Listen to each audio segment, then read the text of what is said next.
Hi friends, welcome to our channel Suma cooking. ఈరోజైతే డిఫరెంట్గా చాలా టేస్టీగా ఉండే పెసర ఇడ్లీ ఎలా ప్రిపేర్ చేసుకోవాలో చూద్దామండి. నార్మల్గా అయితే మనం మినప ఇడ్లీ అలా వేసుకుంటాం కదా, దానికంటే చాలా టేస్టీగా ఉంటుంది ఈ పెసర ఇడ్లీ అనేది. ఇక్కడ నేను ఒక బౌల్లోకి అయితే పెసర్లు 1 కప్పు వరకు తీసుకున్నానండి. ఇలా తీసుకొని శుభ్రంగా 1-2 సార్లు కడిగేసుకొని వాటర్ పోసేసుకొని నానబెట్టుకోవాలి. మనం ఈ మార్నింగ్ బ్రేక్ఫాస్ట్ పొద్దున్న వేసుకుంటాం అనుకుంటే నైట్ పూట పెసర్లు అనేటివి నానబెట్టేసుకుంటే చక్కగా మార్నింగ్ కల్లా శుభ్రంగా నానిపోతాయండి. ఇక్కడైతే నేను కడిగేసుకొని వాటర్ పోసేసుకొని అయితే నైటే నానబెట్టేసుకుంటున్నాను. లేదు మీరు ఈవినింగ్ వేసుకుంటారనుకుంటే ఆఫ్టర్నూన్ అలాగా ఒక 5 గంటలైనా నానాలండి మనకి పెసర్లు అనేటివి. అలా నానితేనే ఇడ్లీ అనేది మనకి టేస్టీగా ఉంటుంది. ఇక్కడ నాకైతే పొద్దున్న కల్లా చక్కగా పెసర్లు అనేటివి నానిపోయినాయి. చూసారు కదా, ఇలా చక్కగా నానాలన్నమాట. ఇప్పుడు వీటిని పక్కన పెట్టేసుకుందాము. మనము ఏ కప్పుతోనైతే పెసర్లు తీసుకున్నామో అదే కప్పుతోని సుజీ రవ్వ తీసుకోవాలండి. సుజీ రవ్వ అంటే ఉప్మా రవ్వ, సుజీ రవ్వ అంటారు కదా, ఆ రవ్వని ఆ కప్పుకి సగం వరకు తీసుకోవాలి. ఇలా తీసుకొని దీన్ని ఒక బౌల్లోకి అయితే వేసేసుకుందాము. ఈ రవ్వని బౌల్లోకి వేసేసుకొని వాటర్ వేసేసుకొని ఒకసారి శుభ్రంగా కడిగేసుకుందామండి. శుభ్రంగా కడిగేసుకొని తర్వాత మళ్ళీ కొన్ని వాటర్ పోసుకొని ఈ రవ్వ అనేది నానబెట్టుకుందాము. రవ్వ ఎక్కువగా నానాల్సిన అవసరం లేదు, ఒక 10 నిమిషాలు నానితే సరిపోతుంది. ఈ లోపల మనము పెసర్లను అయితే గ్రైండ్ చేసేసుకుందామండి. ఇక్కడైతే నేను మిక్సీ జార్లోకి అయితే కడిగేసుకున్న పెసర్లన్నిటిని వేసేసుకున్నాను. ఇలా వేసుకొని దీంట్లో కొద్దిగానే వాటర్ వేసుకోవాలండి. ఎక్కువ వేసుకుంటే పల్చగా అయిపోయి మనకి ఇడ్లీ అనేది రాదు. కొన్ని వాటర్ పోసుకొని ఇదంతా మెత్తగా గ్రైండ్ చేసుకోవాలి. చూసారు కదా, ఇలా మెత్తగా గ్రైండ్ చేసుకోవాలన్నమాట. పిండి మట్టుకు గట్టిగానే ఉండాలండి, పల్చగా అస్సలు ఉండకూడదు. ఇప్పుడు ఇదంతా ఒక బౌల్లోకి అయితే తీసేసుకుందాము. ఇడ్లీ మట్టుకు చాలా డిఫరెంట్గా చాలా టేస్టీగా ఉంటుందండి. తప్పకుండా మీ ఇంట్లో వాళ్ళకి మీకు కూడా నచ్చుతుంది. తర్వాత ఇదంతా ఒక బౌల్లోకి తీసేసుకున్నాక మనం సన్నరవ్వ నానబెట్టుకున్నాం కదా, అది శుభ్రంగా కడిగేసుకొని వాటర్ మొత్తం తీసేసి ఇది కూడా దీంట్లోనే వేసేసుకోవాలండి రవ్వ అనేది. ఇలా వేసుకున్నాక ఇప్పుడు దీంట్లో రుచికి సరిపడినంత సాల్ట్, ఒక పావు టీ స్పూన్ వరకు వంట సోడా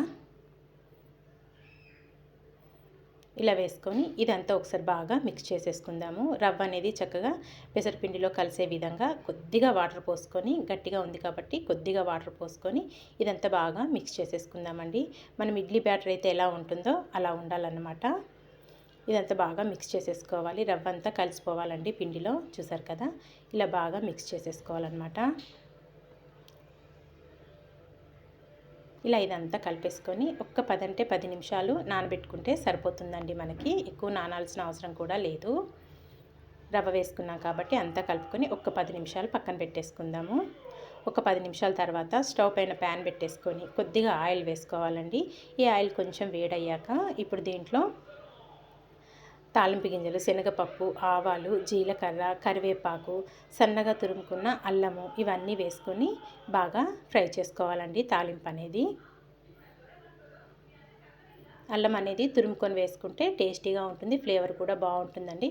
పిల్లలు కూడా తినేస్తారు, తీయడానికి వీలు లేకుండా ఉంటుంది. చూసారు కదా, తాలింపు అనేది ఇలా బాగా వేగిపోయాక మనం గ్రైండ్ చేసుకున్న ఈ పెసర పిండిలో ఈ తాలింపునంతా వేసేసుకొని ఇదంతా బాగా మిక్స్ చేసేసుకోవాలి. తాలింపు మొత్తం చక్కగా పిండికి పట్టే విధంగా బాగా కలుపుకోవాలి.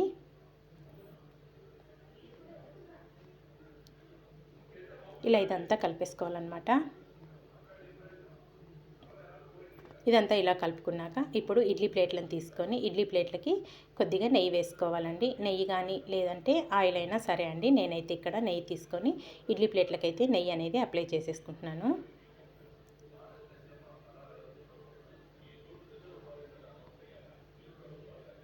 ఇలా నెయ్యి రాసేసుకోవాలి.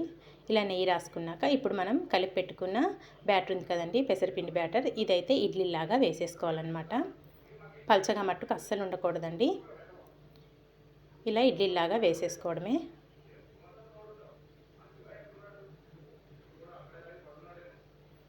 మనం పెసర్లతోనైతే పెసరట్టు అలా వేసుకుంటాం కదండి, ఒక్కసారి అయితే ఇలా ఇడ్లీ కూడా ట్రై చేసేయండి. ఇలా నేను తీసుకున్న 3 ప్లేట్లకి ఇడ్లీలు అయితే వేసేసుకున్నాను. ఇలా వేసేసుకొని ఇడ్లీ స్టాండ్ అయితే స్టవ్ పైన ఒక బౌల్ పెట్టుకొని దాంట్లో ఒక 2 గ్లాసుల వరకు వాటర్ పోసుకున్నానండి. వాటర్ అనేవి కొంచెం వేడయ్యాక ఈ స్టాండ్ అయితే దాంట్లో పెట్టేసుకోవాలి. ఇడ్లీ స్టాండ్ ఇలా పెట్టేసుకొని ఒక 10 నుంచి 12 నిమిషాల వరకు మూత పెట్టుకొని కుక్ చేసుకోవాలండి. ఎక్కువ టైం కూడా తీసుకోదండి, చక్కగా తొందరగా కుక్ అయిపోతాయి మనకి. ఇక్కడైతే ఇడ్లీ అనేది రెడీ అయిపోయింది. ఒక 12 నిమిషాల లోపలే కుక్ అయిపోయిందండి. ఇప్పుడు ఇడ్లీ స్టాండ్ అనేది బయటకు తీసేసుకుందాము. చూడటానికి ఎంత కలర్ఫుల్గా ఉంటాయో టేస్ట్ కూడా అంతే బాగుంటాయండి. తప్పకుండా ట్రై చేస్తే ఈ టేస్ట్ అనేది మీకు కూడా తెలుస్తుంది కదా. ఇక్కడైతే నేను ఒక సర్వింగ్ ప్లేట్లోకి అయితే తీసేసుకుంటున్నానండి. చాలా సింపుల్గా వచ్చేస్తాయండి. ఇడ్లీ కూడా ఎక్కువ కష్టపడాల్సిన అవసరం లేదు. అతుక్కోవడం కూడా అతుక్కోదండి ఇడ్లీ ప్లేట్కి. చూసారు కదా, ఇలా నేనైతే సర్వింగ్ ప్లేట్లోకి అయితే తీసేసుకుంటున్నాను.